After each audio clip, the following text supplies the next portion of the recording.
Next topic करते हैं magnetic dipole क्या होता है। Magnetic dipole, magnetic dipole.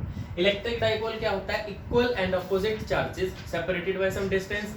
यहाँ पे क्या है? Equal and opposite poles, north pole south pole, separated by some distance. इनके बीच में कुछ डिस्टेंस है, इसको क्या बोलेंगे? Magnetic dipole. मान लो लेंथ कितनी है दोनों की, नॉर्थ पोल और साउथ पोल के बीच में 12। मान लो इसकी जो स्ट्रेंथ है सेम रहती है, दोनों की स्ट्रेंथ क्यू है। क्यू वहां पे चार्ज को क्यू से लिखते थे ना, Q M, M for magnetic strength है, ठीक है। सो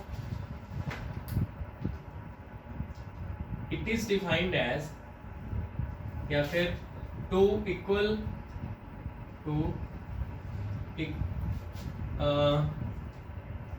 two poles of same strength, two opposite poles लिखना, ठीक है। two opposite pole of same strength separated by certain distance।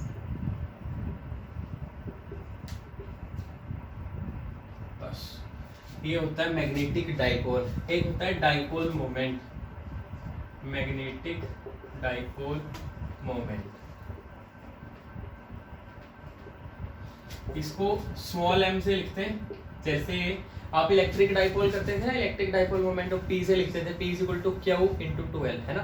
Product of charge और लेंथ, यहाँ पे product of pole strength and आएगा Q इंटू 2L ही, पर Q m into 2L। It is defined as the product of, it is defined as the product of pole strength and dipole length. It is denoted by m.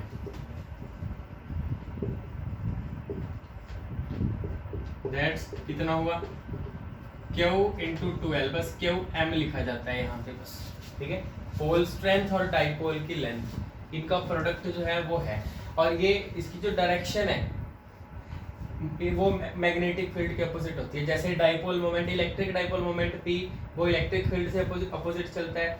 Electric field positive से negative चलती है, P कैसे चलता है? Electric dipole moment negative से positive. Magnetic field चलती है north to south, ये चलता है साउथ टू नॉर्थ। जो इसकी डायरेक्शन है ना वो होती है साउथ टू नॉर्थ, ठीक है जी। बस सिर्फ इतना, तो ये नोट कर लो जल्दी, मैग्नेटिक डाइपोल और डाइपोल मोमेंट। नेक्स्ट टॉपिक करते हैं गॉस लॉ इन मैग्नेटिज्म। सबसे पहले आप ये बताओ, गॉस लॉ इन इलेक्ट्रोस्टैटिक किया था हमने, है ना। क्या था गॉस लॉ? इलेक्ट्रिक जो केस है उसका वो क्या है? ये तो मैग्नेटिक केस है। इलेक्ट्रिक केस क्या है? total electric flux linked with any surface is always equal to 1 by epsilon naught times the total charge q, है ना। EDS is equal to q by epsilon naught। यहाँ पे BDS है, EDS की जगह magnetic flux की बात हो रही है, ठीक है। It states that, वैसे इसका सिर्फ ये स्टेटमेंट ही करेंगे हम, क्योंकि ये आपके सिलेबस में नहीं होता क्यों नहीं, मैं अभी बता देता हूँ आपको। It states that total magnetic flux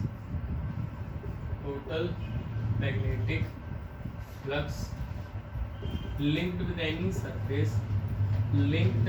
with any surface is always zero। That's V dot as। ये है मैग्नेटिक फ्लक्स, ये जीरो रहता है, ठीक है। तो मैग्नेटिक फ्लक्स ही जीरो हो गया, इसीलिए हम ना मतलब इसका यूज आगे नहीं करते, क्योंकि फ्लक्स सीधा जीरो है। तो बस इसकी स्टेटमेंट कर लो कि टोटल मैग्नेटिक फ्लक्स हमेशा जीरो होता है। इलेक्ट्रिक फ्लक्स EDS क्या होता है? Q by epsilon naught। वो तो वैल्यू आती है ना उसकी, तो फिर हम इनफाइनाइट वायर के लिए भी करते हैं, वो शीट के लिए भी करते हैं, है ना। Flux, electric flux, magnetic flux zero है, इसलिए इसको आगे नहीं करते और सिलेबस में भी नहीं आते, ठीक है। तो ये नोट कर लो आप। नेक्स्ट टॉपिक करते हैं magnetism of earth. Magnetism of अर्थ, ये काफी इंपॉर्टेंट टॉपिक है, मैग्नेटिज्म ऑफ अर्थ, ठीक है। ये हमारी अर्थ है और अर्थ का ये नॉर्थ पोल और ये साउथ पोल, ये है geographic north, actually north geographic, ये साउथ जियोग्राफिक है ना। इसको बोलते हैं जियोग्राफिक एक्सिस, जियोग्राफिक एक्सिस। और अर्थ के अंदर ना एक मैग्नेट माना गया है, अर्थ के अंदर एक मैग्नेट ऐसे माना गया है, ऐसे थोड़ा थोड़ा टिल्टेड है, टेढ़ा है थोड़ा, है ना, टिल्ट है इसके अंदर मैग्नेट, ऐसे माना गया है कि अर्थ ऐसे जो अर्थ की मैग्नेटिक फील्ड है ना वो नॉर्थ और साउथ पोल के थोड़ा अलग है, साइड में है थोड़ा, पर ये नॉर्थ के पास ना यहाँ साउथ है, मैग्नेट का मैग्नेटिक साउथ, ये नॉर्थ है मैग्नेटिक नॉर्थ, नॉर्थ मैग्नेटिक, ठीक है। तभी जब आप को किसी भी चीज को फ्रीली सस्पेंड करते हो ना, वो नॉर्थ और साउथ में करता है ना, तो मतलब उसको ये साउथ पोल अट्रैक्ट करता है और नॉर्थ पोल अट्रैक्ट करता है, जिसकी वजह से इस तरफ वो आती है कोई भी चीज, है ना। तो ये ज्योग्राफिक एक्सिस, और ये वाला एक्सिस कौन सा है, magnetic axis.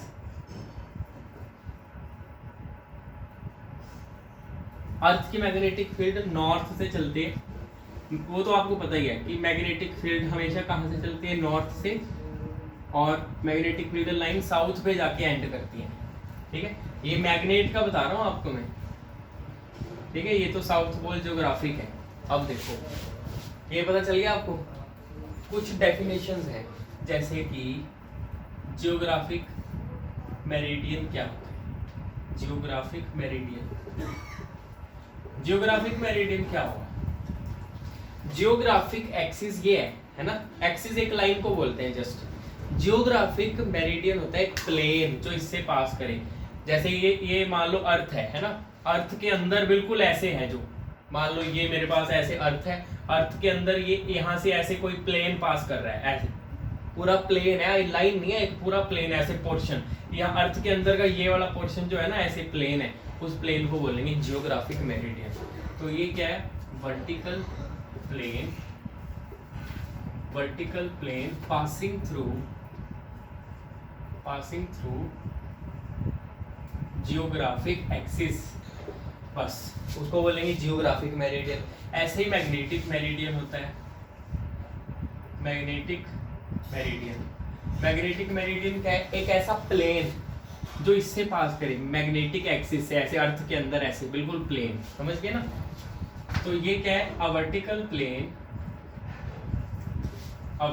Plane passing through, vertical plane passing through magnetic axis, passing through magnetic axis is called magnetic meridian। हो गया। एक और डेफिनेशन आपको करवाऊंगा, मैग्नेटिक इक्वेटर या सिंपली इक्वेटर क्या होता है, मैग्नेटिक इक्वेटर। देखो मान लो ये मेरे पास अर्थ है, ये पूरी अर्थ है, ठीक है। अर्थ के सेंटर से एक लाइन निकल रही है जो अर्थ को दो इक्वल पार्ट्स में डिवाइड करे, बट मैग्नेटिक एक्सिस के परपेंडिकुलर हो, बिल्कुल ऐसे, ये वाली लाइन ऐसे, मतलब ये अर्थ को पूरा चारों तरफ से, अर्थ के हर साइड पे मान लो एक लाइन है, एक बड़ा सर्कल है, big circle, which is perpendicular to magnetic axis and divides the earth into two equal parts, वो है इक्वेटर, नाम से क्लियर है, इक्वेटर, अर्थ को जो दो इक्वल पार्ट्स में डिवाइड कर रहा है, ठीक है। A big circle, a great circle on the earth surface, a great imaginary surface, circle is a simple, a great circle on the surface of earth, on the surface of earth perpendicular to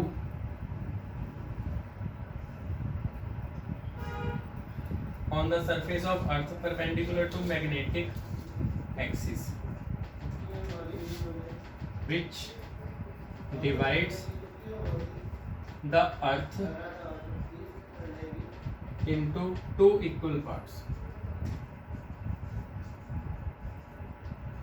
is called magnetic equator, is called magnetic equator, या simply equator भी बोलते हैं इसको, ठीक है। ये है एक ऐसा सर्कल जो मैग्नेटिक एक्सिस के परपेंडिकुलर है, ये इक्वेटर है, ठीक है।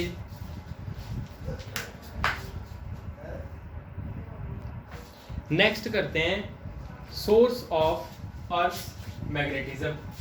देखो जो अर्थ का मैग्नेटिज्म, अर्थ के अंदर मैग्नेटिक फील्ड कहाँ से आई? अर्थ एक बड़े बड़े मैग्नेट का काम करती है ना, उसके अंदर कोई मैग्नेट थोड़ी है, बस एज्यूम किया गया है कि मैग्नेट ऐसे है, मतलब जो मैग्नेटिक फील्ड है उसकी वजह से कि इस तरह से कुछ हो है, ठीक है ना। पर वो कहाँ से आया?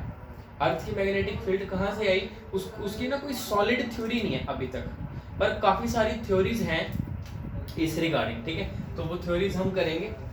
सबसे पहली थ्योरी है the atmosphere of earth, the atmosphere of earth consists of ions, consists of ions,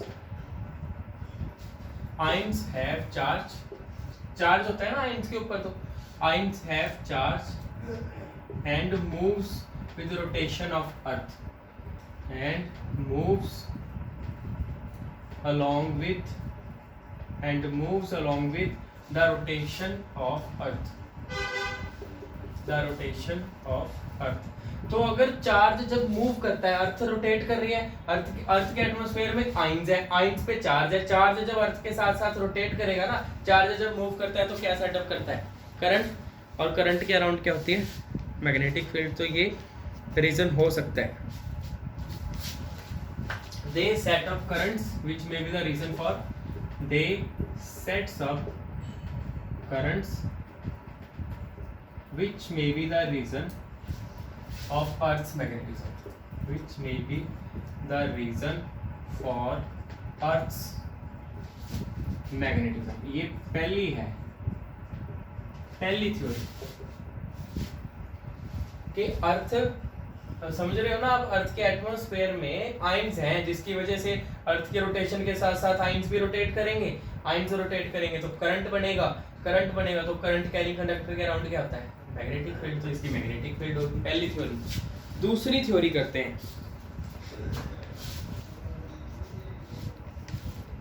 magnetism of earth is due to, magnetism of earth is due to the basic magnetism of sun, basic magnetism of sun, because earth is supposed to be the part of sun, earth is supposed to be the part of sun। देखो एक theory ये भी है, big bang theory है ना, universe कैसे बना, big bang. तो उस थ्योरी में ये भी है कि मतलब जो सन है ना, मतलब वो एक ही चीज थी, मान लो एक एनर्जी थी, वो बिल्कुल ब्लास्ट हो गया है ना, तो सारे मतलब बिखर गए हैं, है ना, प्लैनेट्स बन गए और चीजें बन गई सारे, है ना। तो ये थ्योरी है कि जो अर्थ है ना, वो भी मतलब पहले अर्थ और प्लैनेट और सन एक ही चीज थी, वो मतलब फैल गई ब्लास्ट होने के बाद, है ना। तो अर्थ को सन का पार्ट माना जाता है, अर्थ जो है सन का ही पार्ट है, ठीक है। तो सन के अंदर तो बेसिक मैग्नेटिज्म होता है, ठीक है, उसका भी मैग्नेटिज्म है, तो अर्थ का भी मैग्नेटिज्म होना चाहिए। तो मतलब ये दूसरी थ्योरी है, ये बेसिक सी थ्योरी है ये भी, ठीक है, कि सन में होता है तो अर्थ में भी होगा, अर्थ सन का पार्ट है। इसकी थर्ड थ्योरी करते हैं, earth's core consist of, earth's core consist of molten charged metals.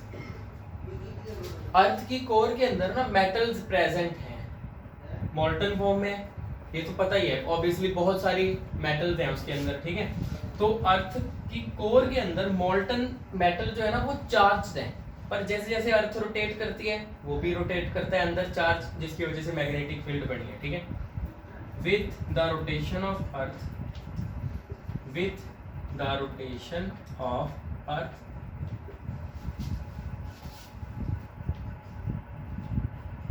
these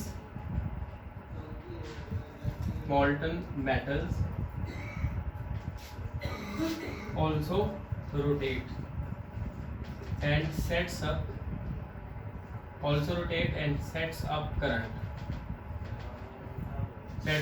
currents, which may be the reason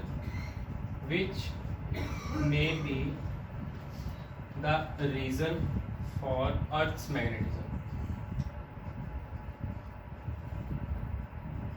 और इसको क्या बोलते हैं? डायनमो इफेक्ट बोलते हैं इसको।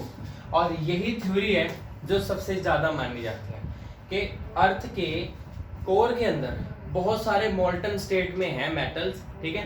गोल्ड बहुत सारा है, मैं सिर्फ गोल्ड की बात करूंगा। गोल्ड इतना ज्यादा है ना कि पूरी अर्थ को कवर किया जा सकता है उससे, इतना ज्यादा है। और कुछ मीटर की, शायद 3 मीटर थिकनेस की लेयर बनाई जा सकती है पूरी अर्थ को कवर करने के लिए, इतना ज्यादा गोल्ड है।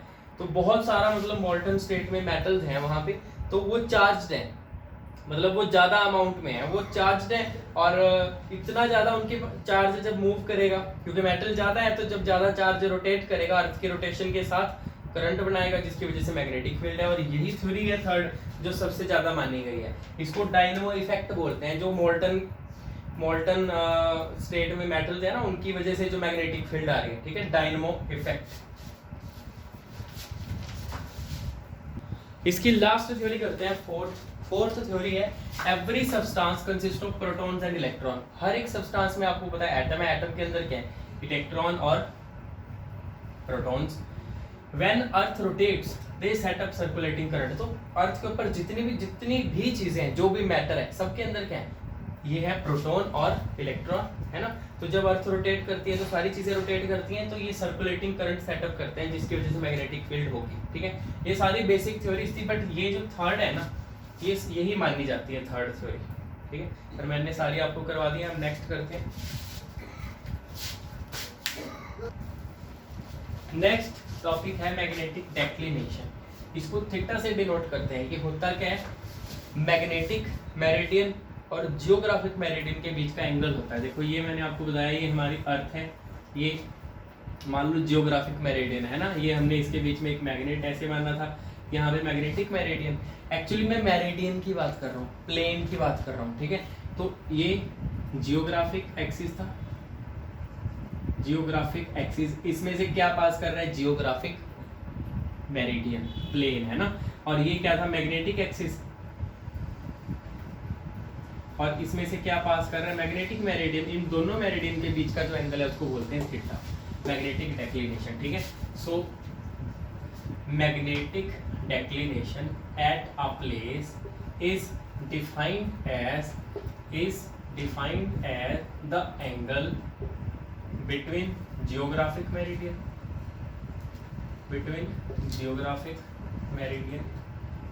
and magnetic meridian at that place, magnetic meridian at that place, कि जहां पे आपको पता करना है उस प्लेस पे मैग्नेटिक और जियोग्राफिक मेरिडियन, दोनों मेरिडियन के बीच में एंगल कितना है, ठीक है, उसको बोलते हैं it is denoted by theta, it is denoted by theta. और मुंबई पे ये कितना होता है? मुंबई में, at Mumbai 0 degree 50 minute west, और एट दिल्ली 0 डिग्री। और मुंबई में इसकी वैल्यू है, देखो इंडिया में ना इसकी वैल्यू बहुत कम है।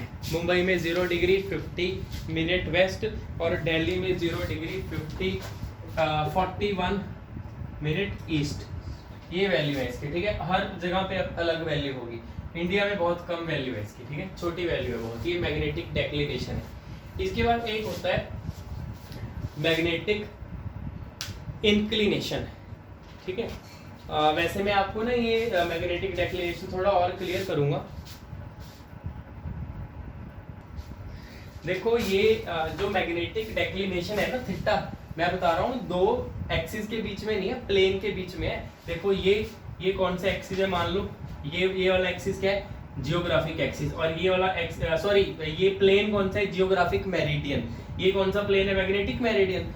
तो इन दो प्लेन्स के बीच में जो ये वाला एंगल बन रहा है ना, ये दो प्लेन्स के बीच में ये वाला एंगल जो बन रहा है, ये वाला एंगल है थीटा। ठीक है, देखो मैं ऐसे बना रहा हूँ, ये है मेरे पास। ठीक है, तो ये वाला ज्योग्राफिक मेरिडियन, ये मैग्नेटिक मेरिडियन। अब इसको ना मैं ऐसे ड्रॉ करूंगा, क्योंकि जो अगली डेफिनेशन है मैग्नेटिक इंक्लिनेशन, वो आपको समझाने के लिए ना, तो ये मेरे को ऐसे बनाने पड़ेंगे, क्योंकि इसमें पता नहीं चलेगा आपको। ये ऐसे है। ठीक है, ये वाला मैग्नेटिक, ये वाला, ये क्या है, जियोग्राफिक मेरिडियन। ठीक है, मैं ऐसे बना रहा हूँ, ये चीज बनाऊंगा जो आपको दिख रही है ऐसे। ठीक है, वो देखो आप कैसे बनाता हूँ।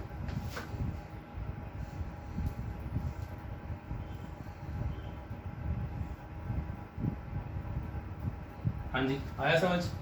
बस मैंने कुछ नहीं किया, मेरे पास ऐसे था, ये था, मैंने ऐसे कर दिया। ये नीचे वाला मैग्नेटिक है, तो अभी सामने वाला आपके क्या है, मैग्नेटिक। ये जो है प्लेन, ये मैग्नेटिक मेरिडियन है, मैग्नेटिक मेरिडियन। और जो दूसरे वाला प्लेन है, ये कौन सा है, जियोग्राफिक मेरिडियन। और दोनों प्लेन्स के बीच का एंगल क्या था, थीटा, मैग्नेटिक डेक्लिनेशन। अब जो मैंने आपको करवाना है वो है मैग्नेटिक इंक्लिनेशन। इसको डेल्टा से लिखते हैं, मैग्नेटिक इंक्लिनेशन, या फिर इसको ना डिप भी बोलते हैं, डिप, और डेल्टा से इसको डिनोट किया जाता है, मैग्नेटिक डिप। ये भी बहुत ज्यादा इंपॉर्टेंट है। ये होता क्या है, देखो, अर्थ की ना, ये मैग्नेटिक मेरिडियन है, अर्थ की टोटल मैग्नेटिक फील्ड हमेशा ऐसी जाती है। मान लो अर्थ की टोटल मैग्नेटिक फील्ड है ये, और अर्थ की जो हॉरिजॉन्टल कंपोनेंट है मैग्नेटिक फील्ड का, अगर मैं इसको ब्रेक करूं तो ये हॉरिजॉन्टल कंपोनेंट है, और ये कौन सा कंपोनेंट है, वर्टिकल, है ना। हॉरिजॉन्टल कंपोनेंट में और अर्थ की टोटल मैग्नेटिक फील्ड की डायरेक्शन में जो एंगल होता है उसको बोलते हैं मैग्नेटिक इंक्लिनेशन या फिर डिप। समझ गए आप? ये मैं आपको करवा देता हूं, मैग्नेटिक डिप।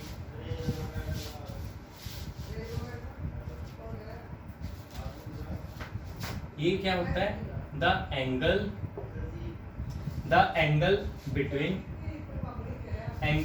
बिटवीन डायरेक्शन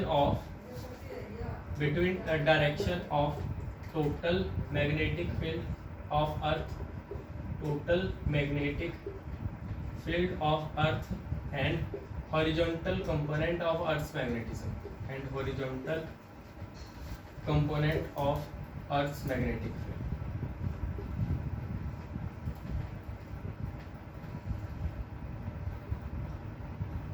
हाँ जी, समझ गए? एंगल जो है direction of total magnetic field and its horizontal component, ठीक है, इज कॉल्ड मैग्नेटिक इंक्लिनेशन, या is known as magnetic inclination या फिर dip. It is denoted by delta, it is denoted by delta. और जो डेल्टा है वो हमेशा 0 से बड़ा रहता है और 90 से छोटा रहता है। और 0 डिग्री कब है, इक्वेटर पे, और डेल्टा 90 डिग्री का, बस 0 से 90 के बीच में इसकी वैल्यू हो सकती है। इक्वेटर पे 0, 90 कहाँ पे है, पोल्स पे, अर्थ के पोल्स पे। समझ गए? ये था मैग्नेटिक इंक्लिनेशन या फिर डिप, हॉरिजॉन्टल कंपोनेंट में और टोटल मैग्नेटिक फील्ड में जो एंगल होता है। एक बार ये नोट कर लो, फिर मैं आपको इसका बता देता हूँ, थोड़ा आगे और एक्सप्लेन करेंगे इसको, ठीक है। तो नेक्स्ट इसको और एक्सप्लेन मैं करता हूँ। देखो, ये कंपोनेंट आप बता दो, ये बी है टोटल, है ना। तो इसका जो हॉरिजॉन्टल कंपोनेंट है वो मैं क्या लिख सकता हूँ, यहाँ पे क्योंकि एंगल बन रहा है, वहां पे क्या आएगा, बी कॉस डेल्टा। और यहाँ पे एंगल नहीं बन रहा, इसीलिए जो इसका वर्टिकल कंपोनेंट है उसको मैं कैसे लिखूंगा, बी साइन डेल्टा। तो पहले इसकी स्क्वेयरिंग एंड एडिंग करिए, स्क्वेयरिंग एंड एडिंग। ये मैं जो आपको बताऊंगा ना, कुछ फॉर्मूले हैं जो न्यूमेरिकल में काम आएंगे, ठीक है। पहले हॉरिजॉन्टल और वर्टिकल कंपोनेंट, जितना भी आपको इसमें करवाऊंगा सारा आपके फाइनल एग्जाम में आ चुका है, ठीक है, और हर साल आता है, तो अच्छे से देख लो। अगर मैं स्क्वायरिंग एंड एडिंग कर दूं तो क्या होगा, देखो ये बी एच का स्क्वायर बी बी स्क्वायर, यहाँ पे स्क्वायर करेंगे तो B square cos square delta, इसका स्क्वायर करेंगे B square sine square delta, squaring भी कर दी एडिंग भी कर दी। यहाँ पे बी स्क्वायर कॉमन, अंदर क्या बचा cos square delta plus sign square delta, sine square cos square की वैल्यू 1, तो ये आ गया बी स्क्वायर। तो ये रिलेशन आ गया कि अर्थ की अगर टोटल मैग्नेटिक फील्ड निकालनी हो तो ये स्क्वायर है इस तरफ आके रूट हो जाए। अगर आपको दो कंपोनेंट दिए ना या तीनों में से कोई एक पता है तो दूसरा आप पता कर सकते हो, ये आ गया, ठीक है। वैसे ये भी मेन है हॉरिजॉन्टल कंपोनेंट, वर्टिकल भी, और अर्थ की मैग्नेटिक फील्ड भी। एक और इसमें फॉर्मूला है वो भी मेन है, सेकेंड इक्वेशन को डिवाइड करेंगे 1 से, B sine delta divided by B cos delta, तो B V upon B H, B से B cancel, sine by cos क्या होता है, साइन बाय कॉस होता है tan delta is equal to B V by B H. तो कई बार ना मैग्नेटिक डिप हमें दिया होता है, इस पे बहुत न्यूमेरिकल आया मैग्नेटिक डिप पे, तो ये फॉर्मूला यूज होता है फिर, ठीक है। 1 2 3 और 4, ये अर्थ मैग्नेटिज्म कंप्लीट होता है यहाँ पे, ठीक है। देखो जरा